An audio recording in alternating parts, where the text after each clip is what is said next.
আমাদের like কি a চিন্তা? very না, আমি তো আপনাদের কাছ থেকে জানতে চাই, কারণ আপনারা তো ঢাকাতে থাকেন, জি কাজ করেন, পড়াশোনা করেন, তো ইটস ইম্পর্টেন্ট যে আপনাদের পার্সপেক্টিভ থেকে, আপনাদের লার্নিং সাজেশন থেকে আমরা সবাই শিখবো।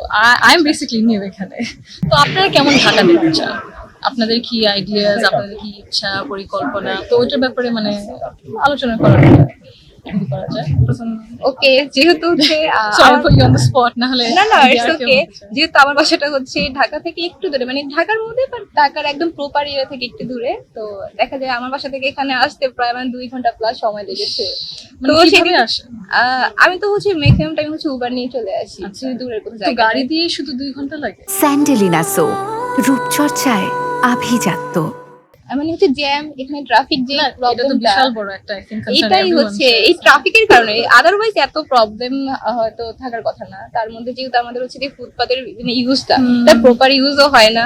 দেখা যাচ্ছে জ্যামে বসে আছি, পাশ দিয়ে আরেকজন ফুটপাতে গাড়ি উঠাই দিচ্ছে, সাথে করে সিগন্যালও কেউ মেনটেন করছে না। তো সেই বিষয়টা নিয়ে আমার অনেক বেশি সাফার করতে হয় যে কোনো প্রোগ্রামে অ্যাটেন্ড করার জন্য। এটা আমার জন্য তো অনেক বেশি নিরাপত্তার ব্যাপার, হঠাৎ করে ফুটপাতে হ্যাঁ।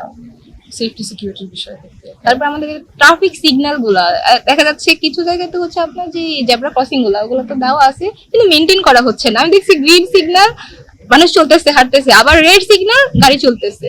তো এগুলা ট্রাফিক সিগন্যাল থেকেও তো কোনো লাভ নেই। এগুলোর হচ্ছে প্রপার ইউজ করা দরকার। আমাদের এগুলা হচ্ছে মেনটেন করা হয় না, আমাদের হচ্ছে এগুলার আমরা ইউজ টু না।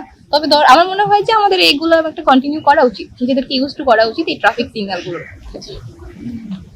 Shall I do next? G G G, of course. In Bangladesh, which is a খুব important একটা topic of today, which is demographic dividend, right? Bangladesh is currently experiencing it. So আমরা আসলে আমাদের ইউথের মানে আপনাদের আসলে এটা নিয়ে কি চিন্তা?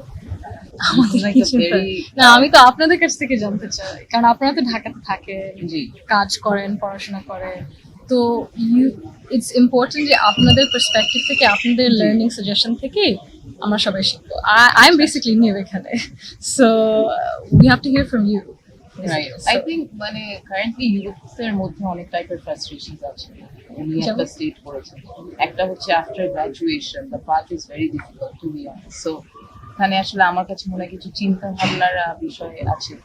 কেউ সরকারি ইয়াতে যেতে হলে ওটা হোল ইউনো এক্সামের যে প্যাটার্নটা and all of it that itself is I don't know what to say. So ওখানে একটু চিন্তা ভাবনার বিষয় থাকতে পারে। তারপরে মাঝে মাঝে দেখা যায় যে এইচআর এমন ভাবে জব ডেসক্রিপশনটা দিয়ে রাখে, ধরেন একজন ফ্রেশ গ্র্যাজুয়েট কে চাচ্ছে, কিন্তু চাচ্ছে যে ওনার থাকবে 5-6 বছরের experience. This sort of things actually make it very difficult for you to survive in the market. মানে এডুকেশনের দিক থেকে হ্যাঁ, আপনারা education. আপনারা কি দেখছেন যে ওই যে আই থিঙ্ক Skill-এর যে mismatch. মানে শিক্ষা প্রতিষ্ঠান থেকে যে জবস, ওই there's a gap applied skills মানে হয়তো বা শিখছেন about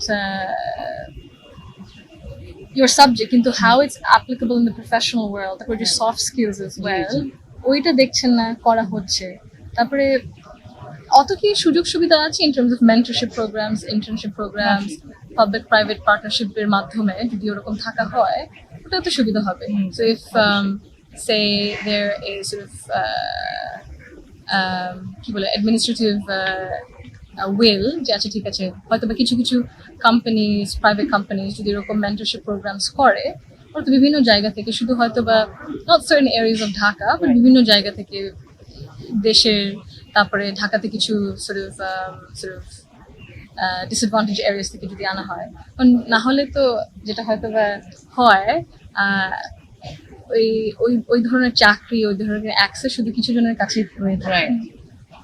We have to open it up, the platform. তো মেন্টরশিপ প্রোগ্রামস যদি করা হয়, অ্যাপ্লাইড স্কিলস যদি করা হয়, হয়তো বা এডুকেশন সিস্টেমস এর, Yeah, making it more inclusive. হ্যাঁ, more otherwise I accessible. see it's quite very rote learning, just quite repetitive learning.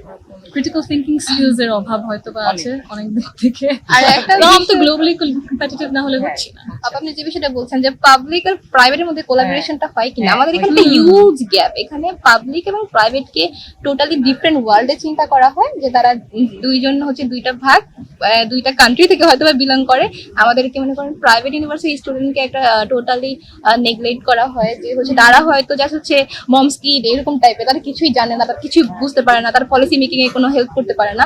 But এইটা হচ্ছে এখনো কেউ বুঝতে পারতেছে না, স্বীকার করতেও চায় না আফটার জুলাই, কারণ হচ্ছে জুলাইতে এত বড় একটা স্টেক থাকার পরেও প্রাইভেটের তারা এখনো হচ্ছে পাবলিকের জায়গা থেকে মানে প্রাইভেটকে অনেক নেগলেক্ট করা হয়। দেখবেন যখন সরকার রিফর্ম করা হলো অ্যাডভাইজারি যে সরকারটা, তখন হচ্ছে গিয়ে দেখবেন প্রাইভেটের কোনো একজনও আপনি অ্যাডভাইজার হিসেবে পাবেন না, এখানে টোটালি পাবলিক ডিপেন্ড। কিন্তু হতেই পারে যে আপনি হয়তো খোঁজ নিয়ে জানেন না যে আপনার মোর দেন কেপেবল থাকতেই পারে যে হচ্ছে প্রাইভেট থেকে, বাট এই বিষয়টা একদম নেগলেক্ট করা হয়, আমাদেরকে মানে হচ্ছে ডমিনেট করাই হয় বলতে গেলে, এরকমটা হয়। এডুকেশন সেক্টর নিয়ে যদি বলি, আমি বেসিক্যালি 2007-09 যখন ইন্টার এসএসসি পড়াশোনাটা করেছি, আপনার বেগম খালেদা জিয়ার সরকারের প্রণীত কমিউনিকেটিভ সিস্টেমের লাস্ট ব্যাচ। এরপরে গত 15 বছর এডুকেশন সিস্টেমে অ্যাটলিস্ট 5 থেকে 6 বার পরিবর্তন হয়েছে। এবং বেসিক্যালি যেটা হয়েছে, ব্র্যাকেট যে শিক্ষার্থীরা এখন পড়ছে সে প্রায় 15 to 16 লাখ টাকা পেমেন্ট করে তাকে অনার্স কমপ্লিট করতে হচ্ছে। স্টিল সে ইন্ডাস্ট্রি রেডিনেস যে জিনিসটা তার ভিতরে সেটা গ্রো করছে না, স্কিল গ্রো করছে না। এবং এই যে ব্লকগুলো, এটা আসলে সিস্টেমেটিক ব্লক, এটা প্রশাসন হোক বা রাষ্ট্রের তো অনেক ডিপেস্টেড থাকে, তারাই ব্লকেজগুলো দিয়ে রাখছে যে এখান থেকে কোয়ালিটি প্রোডাক্ট যদি বের হয় সেক্ষেত্রে যারা কোয়ালিটিফুল না তাদের তো চ্যালেঞ্জে পড়তে হবে। সো এই ব্লকেজগুলো আছে। আপনি একটা জিনিস সুন্দর মজা পাবেন, আপনি যদি ইউকেতে লম্বা সময় থাকছেন, ইউকেতে ইউনিভার্সিটি পাবলিক না প্রাইভেট ম্যাটার করছে না, মেধা থাকলে সে যে কোনো জায়গায় আসলে যুক্ত হতে পারছে। বাংলাদেশে north south BRAC east West থেকে যদি কেউ অনার্স শেষ করে এবং সে পিএইচডিও করে আসে, সে ঢাকা বিশ্ববিদ্যালয়ে শিক্ষকতা করতে পারবে না। এটা মানে আইন করে এটা ব্লকেজ দেয়া। অথচ সরকারি যে কোনো বিশ্ববিদ্যালয় থেকে পড়ি প্রাইভেটে শিক্ষকতা কিন্তু করছে। এই যে কিছু মানে আনওয়ান্টেড ব্যারিয়ার, এটা আসলে এডুকেশনের ভিতরে একটা ভালনারেবিলিটি তৈরি করছে, ব্যালেন্সটা তৈরি হচ্ছে না, যার কারণে প্রাইভেটের বেশিরভাগ মেধাবীরাই পড়াশোনা শেষ করার সাথে সাথেই চলে যাচ্ছে বাইরে। এখানে আরেকটা জিনিসও করা হয়, যেমন জব সেক্টর গুলাতে, সেখানে হচ্ছে আপনার যখন সিভি গুলো ড্রপ করা হয় বিভিন্ন সেক্টরে, তখন তারা এখানে দেখে যে কারা পাবলিকের আছে কারা প্রাইভেটের আছে, সেটা দেখে তারা জাজ করে। সবার আগে সিভি বাতিল হয়ে যায় যখন দেখে আপনি কোনো প্রাইভেট ইউনিভার্সিটি থেকে আসছেন, উইদাউট এনি ইন্টারভিউ নেওয়ার আগে।